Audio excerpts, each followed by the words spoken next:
Hello, everyone. Hi. Hopefully you guys can hear us. We are here for the February Reading Together Boston Public Library Teen Book Discussion. This month, the community read was Reverie by Ryan La Sala. We all finished it before book club. We all finished the whole book before book club.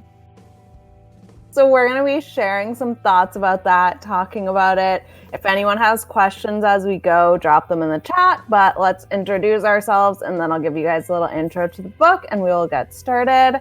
I am Laura. I am a teen librarian at the Central Branch of BPL in Copley.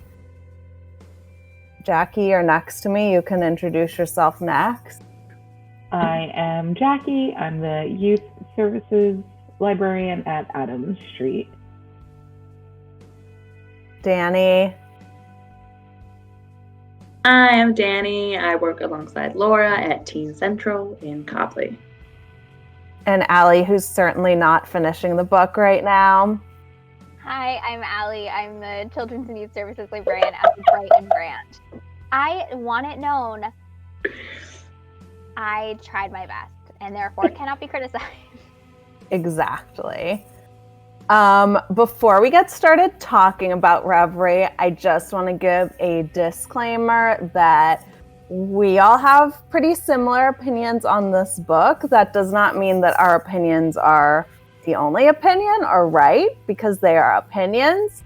So if you loved this book and have a different opinion from us, that's awesome. We respect that. We are very happy for you. Do not be upset if our opinions don't match yours. But today we're talking about Reverie, which is a kind of like fantasy mystery young adult novel. The theme for February was a book by a debut author. So this is Ryan La Sala's first book. It's about a teenager named Kane. He has this accident. He wakes up kind of by a river. He doesn't remember what happened. He's missing a lot of memories from his past.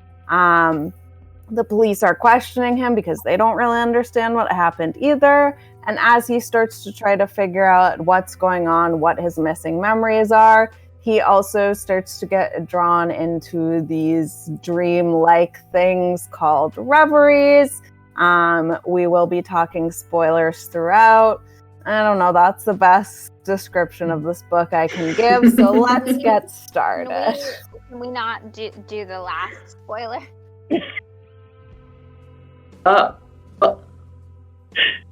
Just kidding. You can spoil me. I wouldn't understand it anyway. Okay.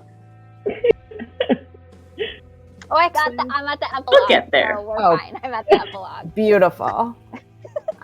Yes.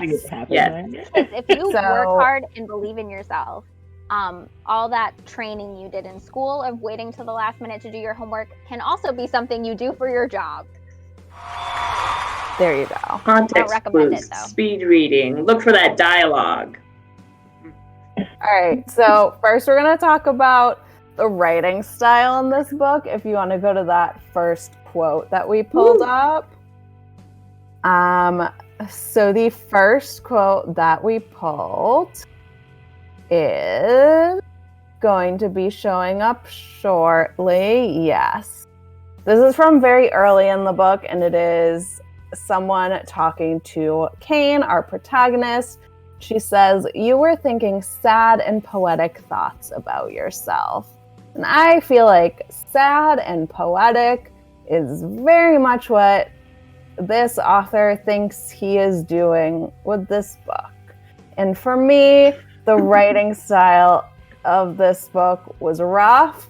It did not work for me.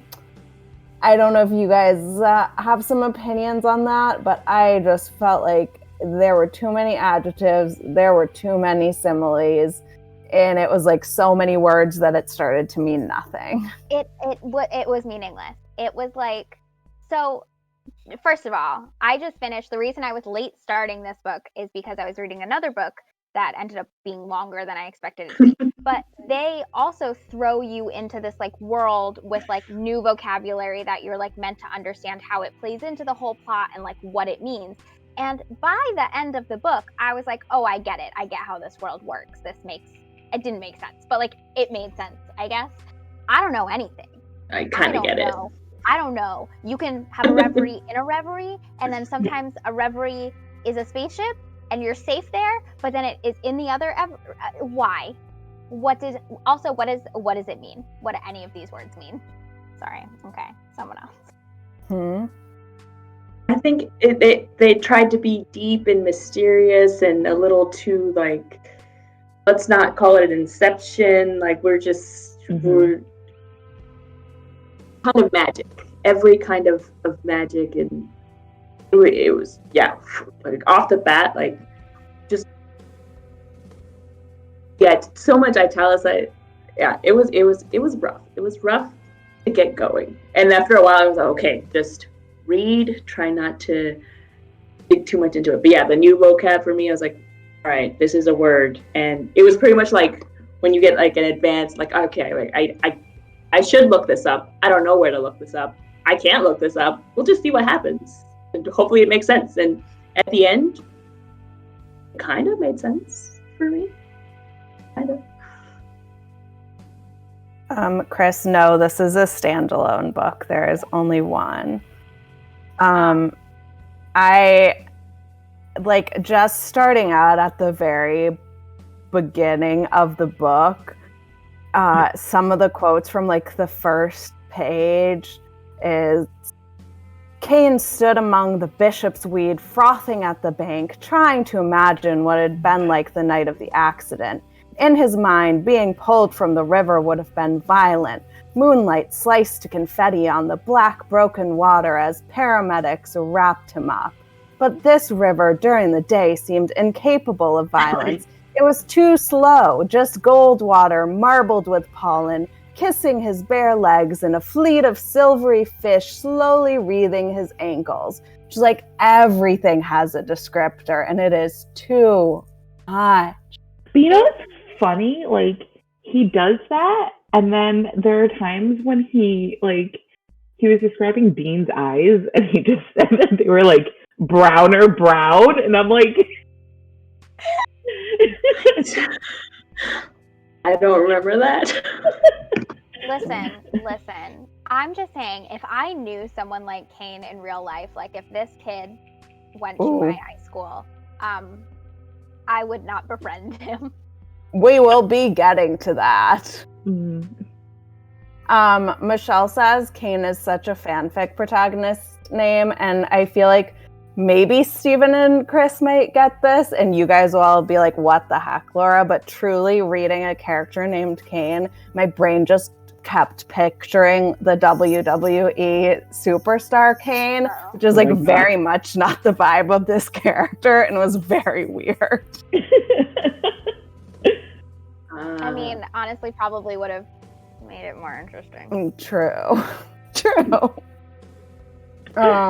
Do you guys want to move on to start talking about the story itself a little bit more? Sure. Sure. Starting out, I wanted to talk a little bit about like the trauma and the antagonist and how those things are dealt with, and then we're going to talk a little bit more specifically about Cain, because there's a lot to talk about with Cain. A lot to unpack here. Yep. So the first quote that we pulled to just kind of talk about trauma and the story is, I wanted to start out here with something that I thought the book did an okay job of. Okay. So one quote from early on is that they wanted answers, or at least to see a brave survivor of something terrible. Instead, they saw Cain, avoidant, gloomy, brittle. And we can talk about the avoidant, gloomy, brittle thing when we start to talk about the quotes pertaining to his relationships with other people. But I did like this, and that it was kind of clear throughout the story that people in his family and the police expected him to remember things and have a certain reaction to his trauma, and that's not realistic, and when people go through trauma, you need to kind of meet them where they are. I don't know. I thought this was like a decent understanding of that.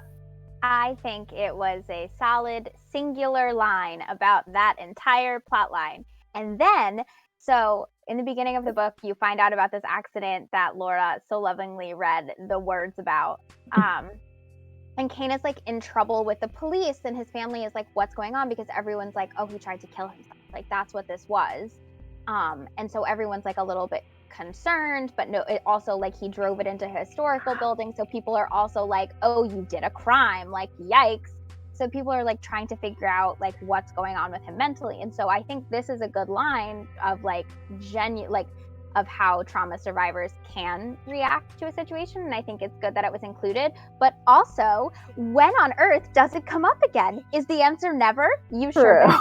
Kane's parents are just like, he like is like, oh, I'm not going to be home for dinner tonight. And they're like, okay, sounds great. Like, yeah. I did not drive my car into a historic building.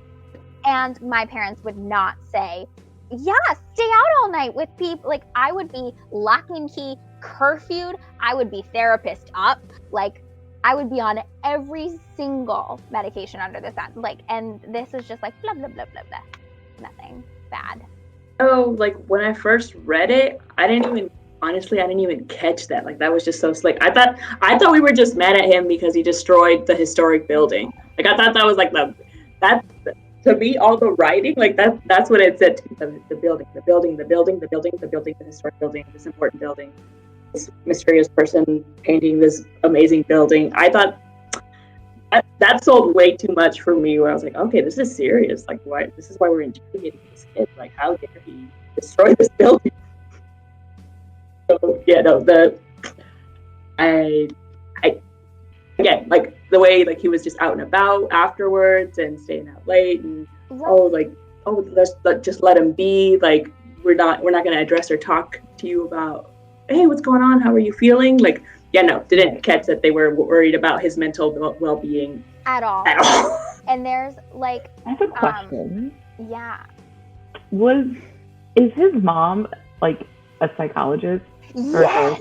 Okay. He literally teaches psychology at the local university, and instead of getting her son a trauma-informed therapist or, you know, doing any kind of supportive mothering, and like, I understand giving trauma survivors space is also important to the healing process, and I'm not knocking that, but that's very clearly not what Kane like needed, because he was going off the deep end, and his psychologist mother was just like, oh, honey, if you want to spend all day at the bookstore all alone, unsupervised, after you just did this thing, that seems fine. Like, there were no adults in his life taking responsibility for the role they needed to play in helping him overcome his trauma. Like, he's a child. His whole family is truly wild. Like, he's just gone through this trauma, and his mom and his sister are like bullying him for his haircut. There's this other little aside where he's talking about how he had this jewelry box that his grandmother gave him that he really loved when he was a kid. But like, oh, grandma loved her pranks, so she told me she was going to blow it up. That's not a prank. What are you talking about? So his whole family is just truly wild. And that's oh, go ahead. I think that's like in the very beginning, I like felt super bad for him at first. Like when he met Posey, Dr. Posey.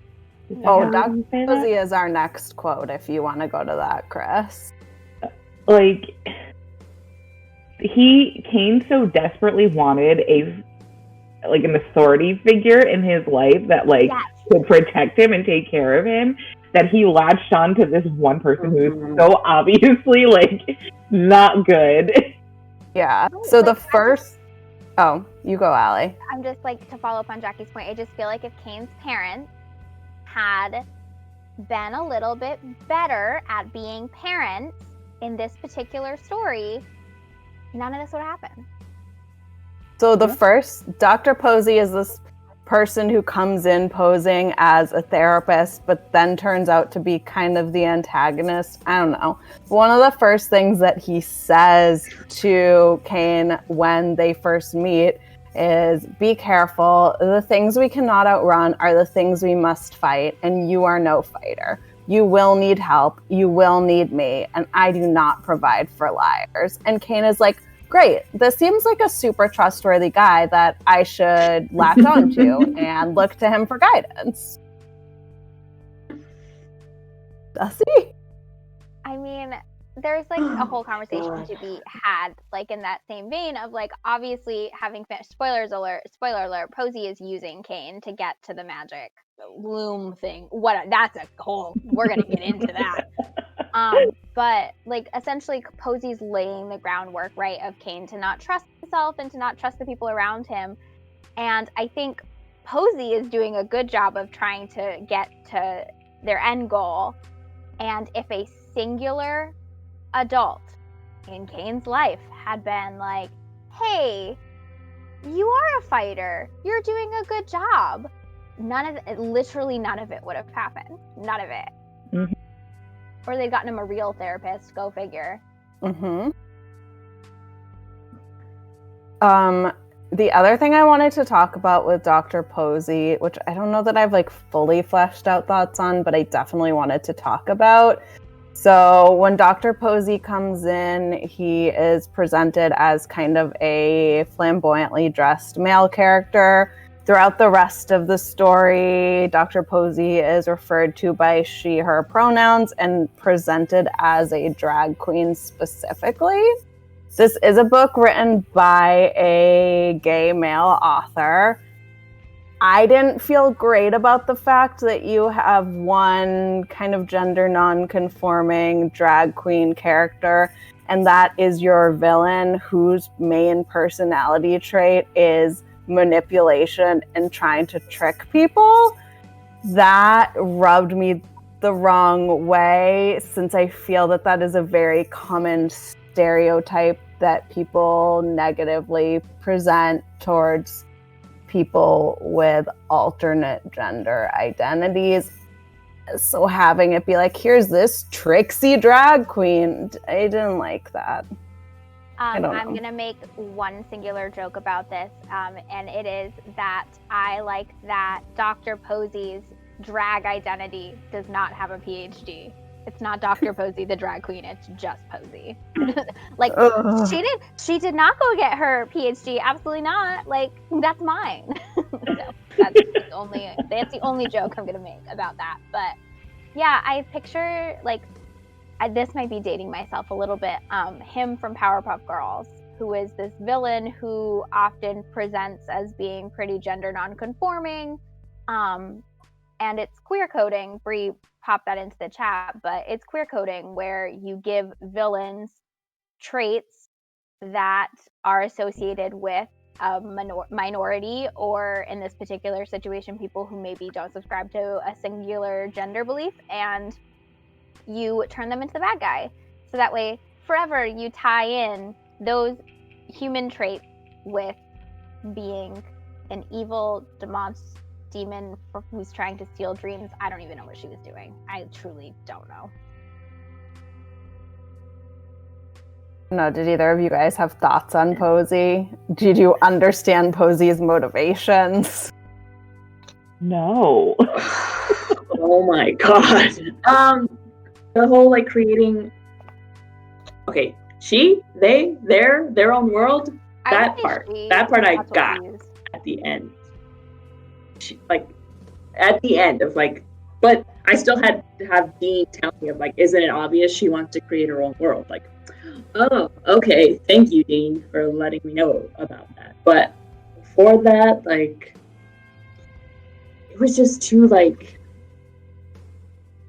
I don't know, evil, villainy. Like, I don't know. I kind of feel for the kid, but I was also like, dude, like, this person doesn't wish you well. Yeah, there was a line which you can't. Go ahead. Sorry, I didn't realize you weren't done. No. Go ahead. I thought you paused for me.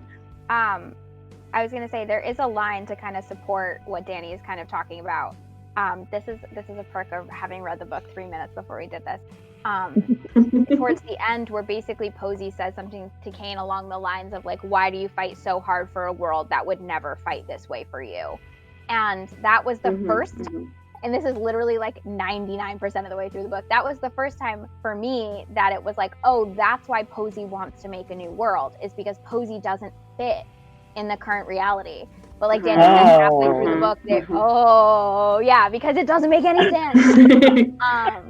But like Danny was just saying, like halfway through the book, they're just like, oh, Posey wants to make her own world. Duh. Like, but for why? And you don't find out until the 11th hour that maybe there was like an actual grain of like explorable motivation. Yeah, the whole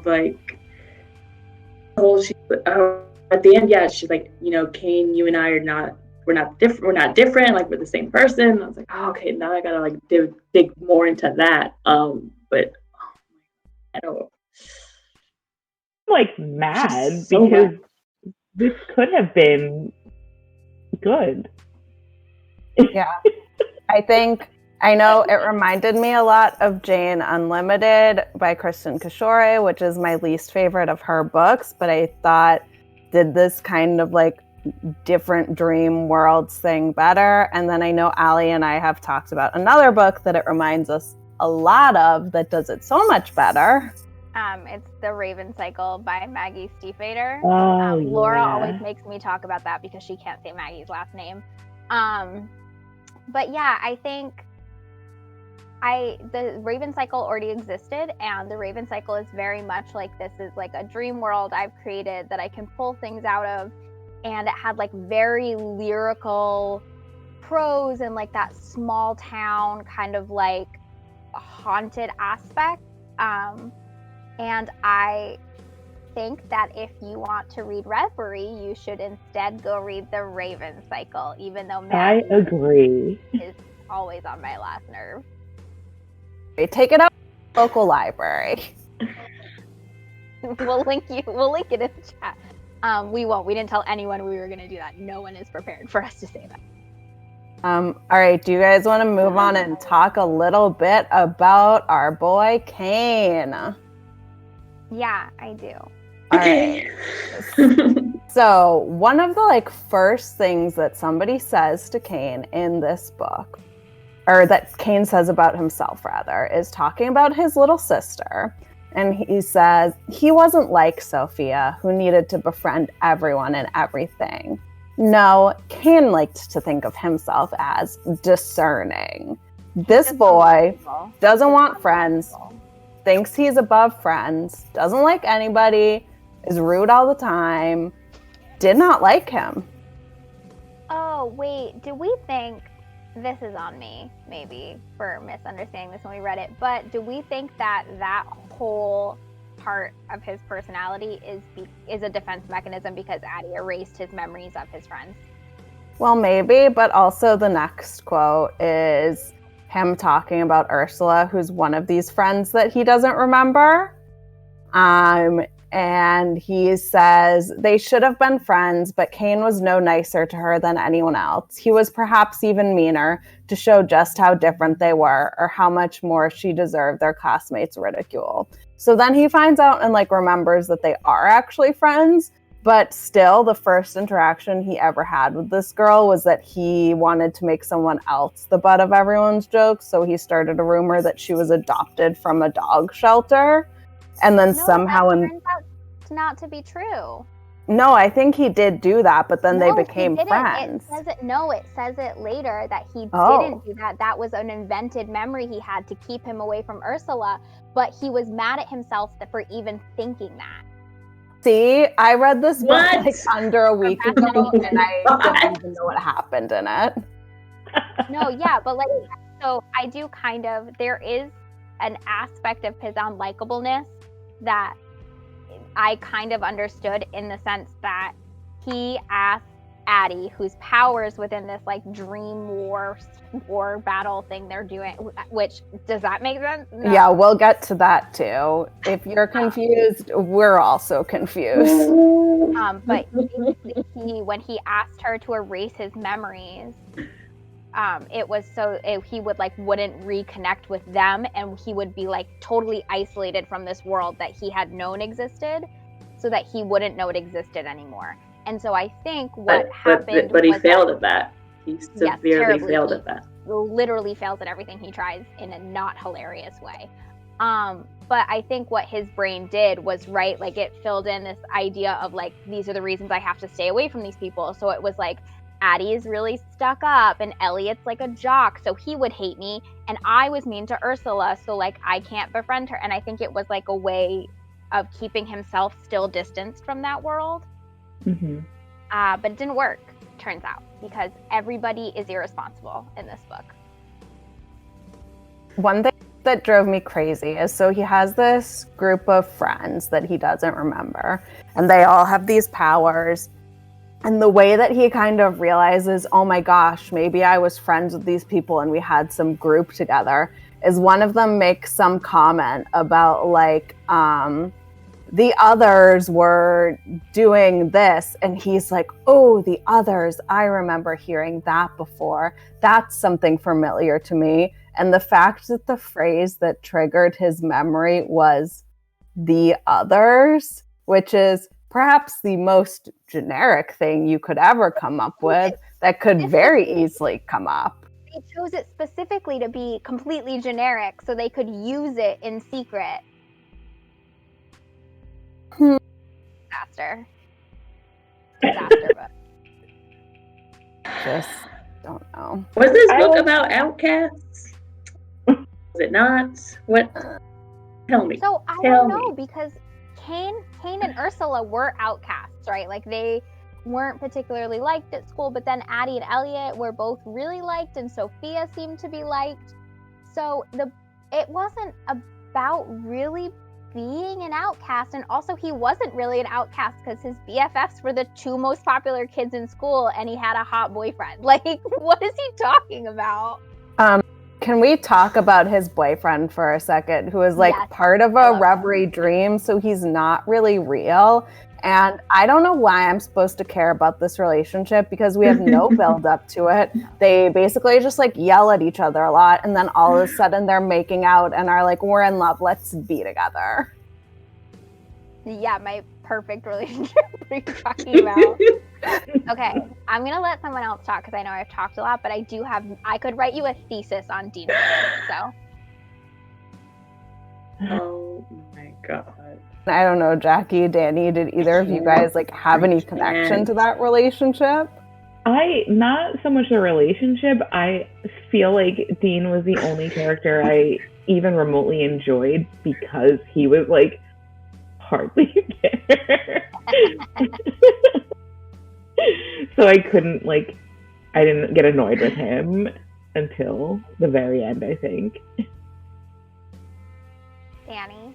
Well, he was like the true like mystery part of this. Like everybody else was, because like when he would kind of mention him, they were like, no, like we're supposed to stay away from him. We're like, okay. So he was like the only one that was like, okay, what's going on? And so then when things happened, I was like, oh. But then figuring out that like, oh, this is literally like the boy of my dreams, and literally, dreams do come true. I was like, oh whoa, oh wow, and like how like you whatever you fantasize like it's reality. I was like, I didn't know how I felt about that. Of like, okay, he's real and he's not real, but it's okay. And was it like as long as was it hopeful? Like was it a hopeful like they're out there? I didn't know how to feel about it. This also, I didn't make this connection when I was reading it, but talking about it now, this also is very reminiscent of the Young Avengers comics, which are also much better than this, because there is a character in that named Billy, who, if you are watching WandaVision, you may have heard of, because I think he was just appeared in that. But Billy is a young gay superhero who has powers similar to his mother, the Scarlet Witch, so he can like create realities and stuff. And he has a boyfriend, Hulkling, and there's this whole plot line in Young Avengers where Billy's trying to come to terms with like, how do I know that my boyfriend is real. How do I know that I didn't like create Teddy out of a dream and he's actually independently himself? And again, if you are interested a little bit in this relationship, I would go seek out the Young Avengers comics instead of reading this. Okay, it is time. Dean Flores' #1 fan has entered Go. the chat. Just kidding. I actually don't care that much about Dean, but there is nothing I love more in anything, any media. The relationship where they were together and they broke up and they couldn't be together, but they still have feelings for each other, and they're like gonna find they're forced to work together so that they have to they're gonna fall back in love the whole time. I am such a sucker for that. I recommend Lauren Barnholt's Two-Way Street. I think that's really what introduced me to this trope. But so I obviously the whole time was like, oh yes, they were broken up, so now one of them remembers their love and one of them does. I was so into it, let me tell you. I don't even care that he was like a dream, secondary to my desire for the two of them to fall back in love. Thank you. Yo, I kept trying to figure out who. I knew it was coming, but I was like, who is his love? Like, that's the only thing I was like, okay, there's a couple coming on here. And at first I was like, wait, it's like secretly like, okay, first was it Ursula? Okay, obviously no, not Ursula. Oh, Elliot? Okay, no, not Elliot. Oh, Dean. Oh, all right, Dean. Here we go. Also, we like, sure do objectify Elliot a lot for him to not be the love interest. Yep. Like, there's literally a whole line about how Kane was like staring at his thighs, and like, so Danny's right. It didn't make it. It was weird. It was strange. Strange.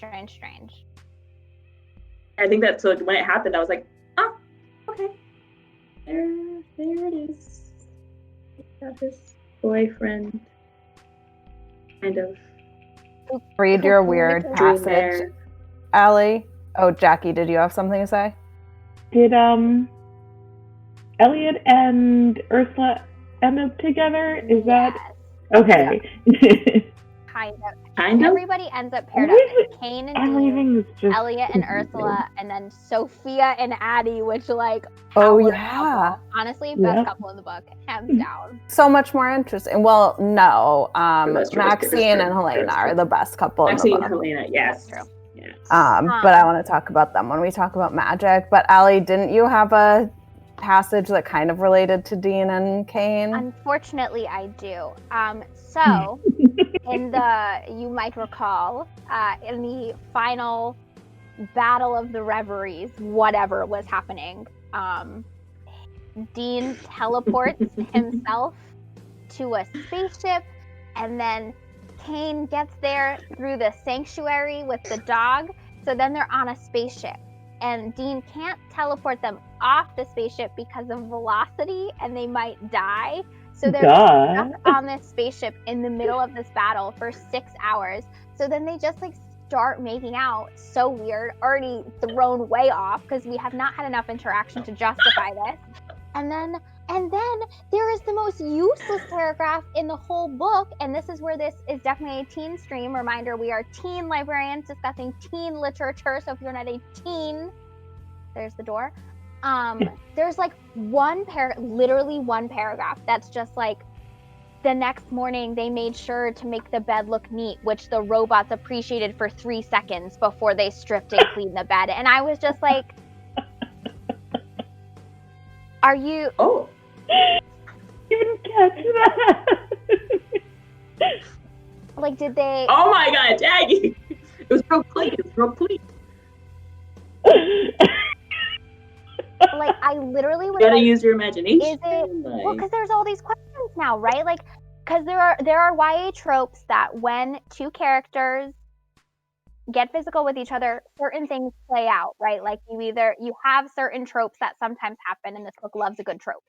But it was just this one paragraph about how they made the bed, all the sheets wrinkled, and I was like, that gives me no did they just fall asleep? Did they take a nice nap before they have to go fight an evil demon thing again?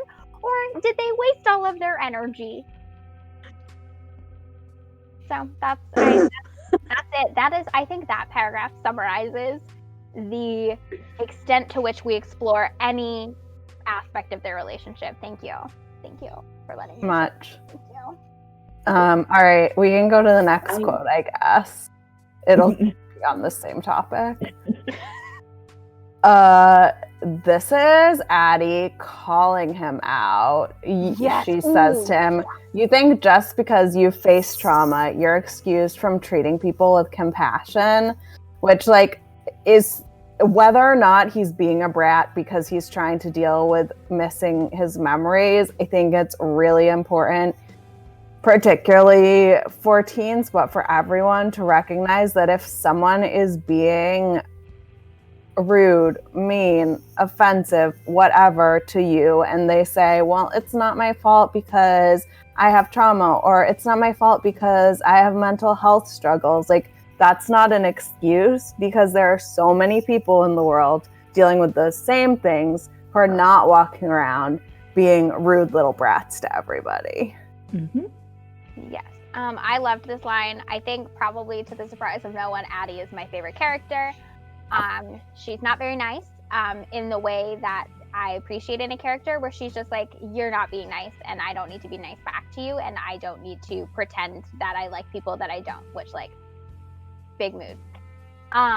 So she says this to him, and this was the first time I think somebody stood up to Kane in the book and wasn't just like, oh, like, well, back when you like were yourself, like before we took away your memories because you asked us to, like you were like this. And Addie was straight up just like, too bad, like you told me to do it, this is a consequence of your own actions. Just because you're upset about it doesn't mean you get to take it out on me. And I was like, I wish that happened page 15, so the rest of the book wouldn't have been him constantly like not trusting them, even like Addie for president. I just also, I can't get behind like why he wouldn't trust these people, but he would trust Dr. Posey like immediately. Mm-hmm. Yeah. Well, yeah, I don't know. Like the trusting Dr. Posey immediately is bad. Don't do that. But the friendship thing, like, I don't know, he started piecing together, right, that they had used to be friends and they were all lying to him and something was going on. So I can kind of get the not trusting them thing, but I don't understand, and this is a huge issue I have with all books ever, is why no one just uses open and honest communication. Would they ever do that? Because then the book would be 5 pages long. Fine. It would have taken me just as long to read it because it would have had 7,000 adverbs. It is so unnerving. So we can hear Chris, but you all can't hear Chris. But every so often he does like a little laugh. Very Oh my god. Can y'all clarify for me though why he had to erase, oh my god, spoiler alert, whatever, why he asked her to erase his memories in the first place if we were just going to go back to doing the thing? Because the quote that stood out to me was when, Dean is talking to him and he's like, you took yourself away like it was easy, like everything was just a game to you that you could reset when you weren't winning. You ran away like you always do. I'm like, okay, Dean, why are you still wanting to be with this person? But whatever. Why did he have to get his memory erased? If only to go back and redo the having just finished the it. power thing, the loom thing, the crown. Having just finished it, I can in fact answer that. Not well, but I can. So again, spoiler alert, he is the loom. He is the power. Oh, does this sound like any other really popular fantasy book that you have ever read, where the main character is secretly the thing the villain has been searching for? But essentially, the reason he asked Addie to wipe his memory is because he realized he was the loom and he figured out Posey's plan. Like, he figured out that there was a plan for him. Like, it was too much power, basically. He put the crown on and he was like, this is too much power. This is going to corrupt me, which it was correct. It absolutely.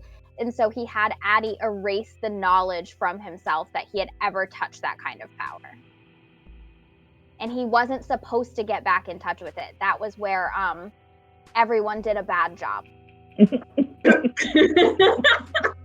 Everyone else that didn't have their memory wiped knew what was going on. Up saw out. They were all like, we need to, in order to save the world, we cannot let him have his memories. And then Ursula was like, hey, what's up, Kate? I'm just jogging through the same park with you. How are you tonight? Like, do you want to be my best friend? Like, seriously?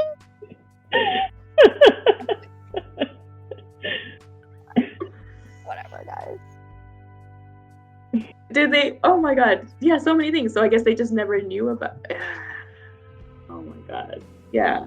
Yeah. I mean, Posey does bring this up. She's like, okay, well, erase his memory. It's going to be fine. And then Willem came in like, oh, you don't know anything. Like, let me come in and take you under my wing. And you and I can save the world. I don't know what her plan for him was. I guess the only explanation for that was that they didn't know Posey existed. Like, so they didn't know that he would need to be protected from something. So they were just like, wipe your memory. We will have no contact with you. That is how we keep you safe. And they didn't at all expect that like this evil villainess or it was like gonna roll up and be like, hello, impressionable youths.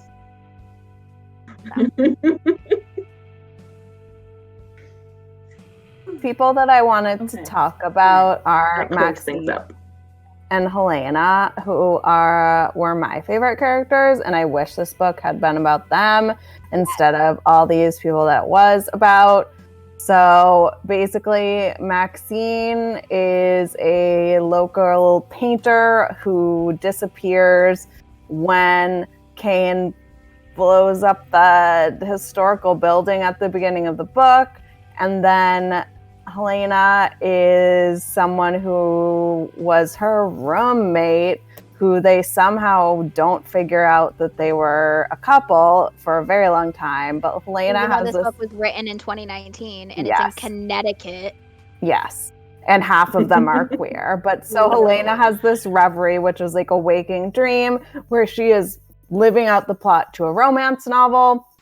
And they go into it and start messing with things because that's what they do, and their assumption is just that Helena is trying to live out the plot of this romance novel the way it was written in the book, but really she has put a dream version of Maxine in there to like get her back because Maxine went missing when this building exploded and she doesn't know how to deal with that. And my achy breaky Hartford in the chat. Oh no, Chris. Lots of puns in the chat. Achy breaky Hartford. Oh. You broke Allie. But if you also want to go to the next quote while Allie's broken. It's so funny. Yeah, Stephen, we don't understand them either. So Helena's like trying to live out this reverie, and they finally figure out that she and Maxine are a couple. And this kind of like relates to that, but he thought of the gloomy, covert life so many queer people were forced to live as they found one another in a time and a world that could not adjust to them. He thought of secret meetings and secret names and the secret sadness that grew like mold in the humidity of a life kept closed. And then they go in and mess up Helena's whole daydream about getting her girlfriend back. And it made me mad at them. And I just want to hear about Helena and Maxine figuring out their life after they're rescued from these nightmare worlds instead of these terrible children. This line is the only time in the book that I don't find Cain to be completely insufferable. Because I think all the time, right, of like, what would life be like if the AIDS crisis hadn't happened or it hadn't been mismanaged? And what would that mean for having queer elders within the community and within this space? And so that to me was the most heartbreaking part, was like and why I think the story of Helena and Maxine is so much more interesting is because they lived this life basically in secret. And like secrets upon secrets, because they also, at least Maxine knew about the reveries at the end. Who knows? Nobody knows. But like, I don't know. That was like the first moment that I was like, oh, Cain is going to realize something not only about himself, but about the greater world and about the ways in which this reality is failing us and like what he needs to do to make it better. And then He didn't.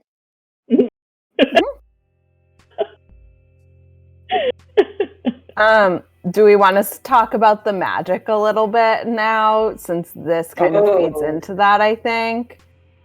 Yeah. So we've kind of been talking around what reveries are. Reveries are what happens when a person's imagined world becomes real. They're like miniature realities with their own plots and rules and perils. I did not think the world building was very good in this book, as you guys have learned. Bad. We are confused. We don't really know what anything was. Maybe I missed or I'm forgetting something, but I don't even understand why they keep getting involved in all these reveries, because we don't really have any concrete examples of them like causing terrible consequences in the real world. Like with Maxine and Helena, they go into this poor old lady's romantic daydream, mess it up, traumatize her, erase people's memories without their consent. Like, what are you doing? And also, you are kids getting involved in these, like, I don't know. Like, things only go bad when they enter these reveries and mess everything up. Yeah. I mean, the reveries themselves don't make any sense, because they're like, the high school gym transformed into a subterranean city, and then I accidentally like got blood in the fire, so now the monster is coming. And I thought, so in Inception, right, like not to say that this book at all was drawing from Inception, they wouldn't do that, but in Inception, right, you have this idea of like, if you don't play along or blend into somebody's mind, the like projections in their mind seek you out, and they're like, oh, we know you're like, you don't belong here, we're going to hurt you. And there was an element of that, of like them having to play along in the reveries, and if they didn't, there were like consequences. But they never explained the like unraveling of a reverie, which was Kane's whole power. We're in his point of view the whole time, except every like couple of chapters there'd be a sentence that I was like, we shouldn't know that from his point of view.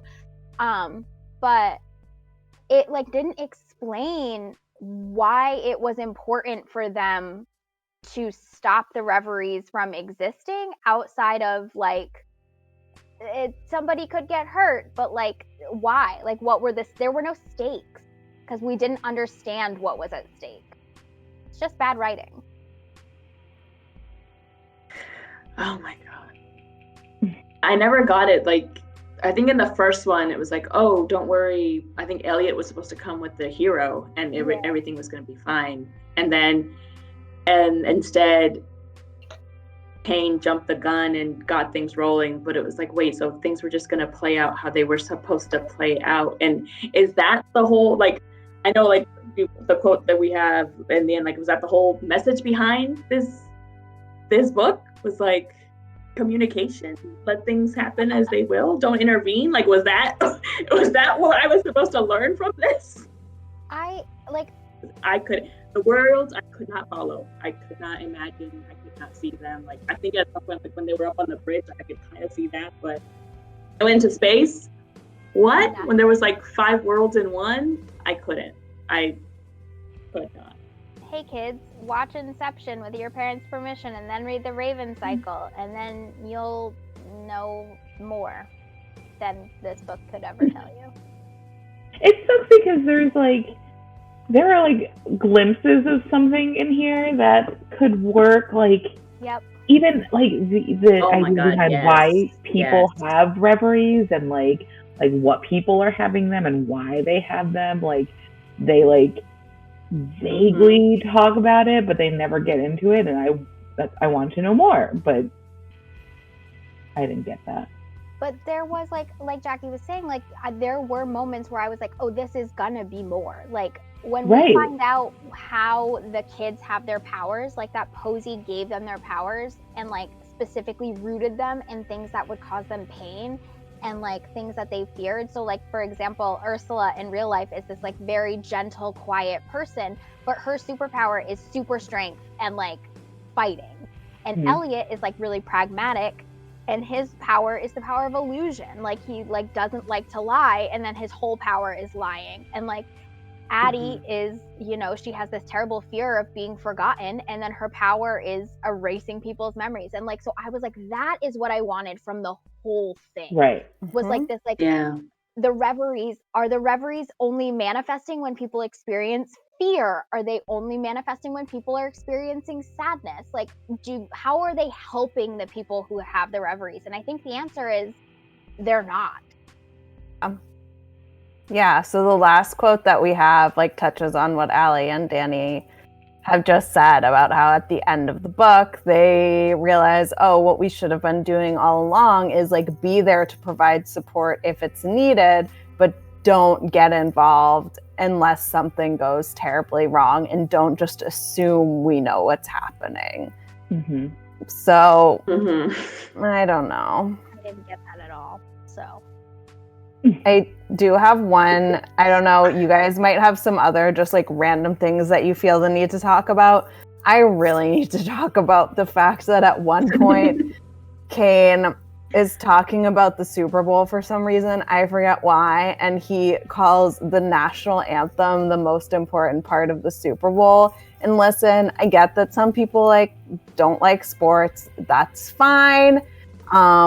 But if you are writing a character who does not like sports, it is wild to me, particularly if you are writing a character who is a young gay male who is picking a musical portion as the only important part, and he picks the national anthem and not the halftime show. Like, you're telling me this short nationalistic piece of music is the most important part to someone, and not like Beyonce or Lady Gaga putting on a phenomenal concert in the middle? It was very bizarre to me. And that made me very mad. To be fair, when this book was being written, it was in a string of, shall we say, mediocre Super Bowl performances, including one former NYSNC member and another band that constantly has #1 hits, but is no one's favorite band. So. But still, Allie. I know, but I'm just saying. No, I don't accept that. The Schuyler sisters at least sang the national anthem at one point. I don't know. Did you guys have any other things that you wanted to talk about before we kind of wrap this up? I didn't really trust this book going in because of the title of his second book, which I will not say here because I don't like to say it out loud. And I wish it had been better. I wish that he had had an editor that did more for him. And I'm sad that it didn't, because now this idea exists in the world and it could have existed better. I agree. Do you guys have final thoughts, Jackie, Danny? Now I'm looking up. I think it had cool concepts and pockets, but oh my god, it was a little too all over the place and just plot holes left and right, where I was like, okay. So for me, the epilogue was much needed. I was like, oh, okay, thank you. This is. Oh, I haven't read it yet. Does it tell you things? Kind of. I know that we objectify Elliot again. I just think, like, in the beginning, I was like, okay, yeah, like, why? What's going on with his memory? Cool. And then it just got super confusing. I was like, how do we get rid of the bad guy? Let's just get rid of the bad guy. That's all I'm waiting for. There's like a part in the very, very beginning of the book that I felt like this book was going to be kind of like a high school student who just like has a rough kind of life, and that is going to paint how he experiences, you know, the next 4 years of his life. And then it's like something about let me see if I can find it. Yeah, so when he's talking about how he didn't believe in coincidences, life so far had shown there was something awful and determined about the way the world put itself together for people like him, a seductive sort of unluckiness that repeated in infinitely small and cruel ways. And I thought, like, if the book was just going to do that, I think I would have been fine with it. But, like, it just, everything was, like, so superficially done. Should have been a series. Yeah, there were parts where it was like, ooh, it could have been deep. Like, this could have been deep. But rushed? What are we saying? It was rushed? Yeah. Like, even when they talk about, like, the dream world that Dean came from, I think, where, like, being gay was not allowed, you know, like, there's just, like, all these little details that you could have written an entire series or an entire book about just that and not have, like, to stretch yourself out to try to do whatever this was, because it didn't work. Duology at minimum. Yeah. Hopefully that would have made it better and not just dragged it out more. But next month, the book that we are reading, I think, is going to be a lot better. We are reading Patron Saints of Nothing by Randy Roubaix. This has fantastic reviews. It's supposed to be very good. It's about a young Filipino-American teenager who finds out that his cousin was killed, goes to the Philippines, and is kind of trying to figure out what happened, learning about how the drug trade may have applied to it. This will be on March 18th, same time, same place. Would probably recommend giving this one a try. I've heard good things. Yeah, I would read I mean, I'm gonna read it, but, like, I would read the next one. I wouldn't read this. And we appreciate that writing a book is hard, and we are proud of Ryan La Sala for trying it. And I have seen some people who did really love this book. This didn't work for us. Nah.